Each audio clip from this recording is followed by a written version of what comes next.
শরীফ ওসমান হাদির ওপর হামলাকারীদের দেশ ত্যাগ রোধে সর্বোচ্চ সতর্কতা গ্রহণে কঠোর নির্দেশ দিয়ে প্রধান উপদেষ্টা ডক্টর মোহাম্মদ ইউনূস বলেছেন, হামলাকারীরা যাতে কোনোভাবেই দেশ ছাড়তে না পারে সীমান্তে এখনই সর্বোচ্চ তদারকি নিশ্চিত করতে হবে। হাদির ওপর হামলাকে তিনি গণতান্ত্রিক অভিযাত্রার ওপর সুপরিকল্পিত আঘাত হিসেবে উল্লেখ করে দ্রুততম সময়ের মধ্যে দায়ীদের গ্রেপ্তারেরও নির্দেশ দেন।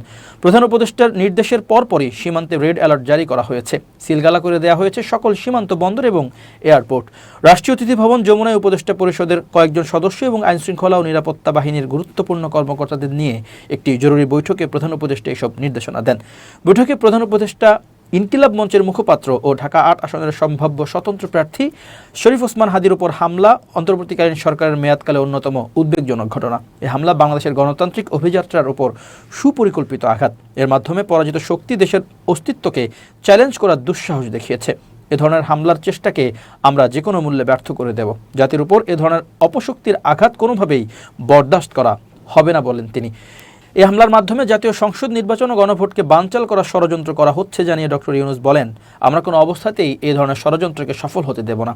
আঘাত যাই আসুক, যত ঝড় তুফান আসুক, কোনো শক্তি আগামী নির্বাচনকে বানচাল করতে পারবে না। সভায় বিশেষ সহকারী সাইদুর রহমান জানান, ওসমান হাদির অবস্থা খুবই সংকটাপন্ন।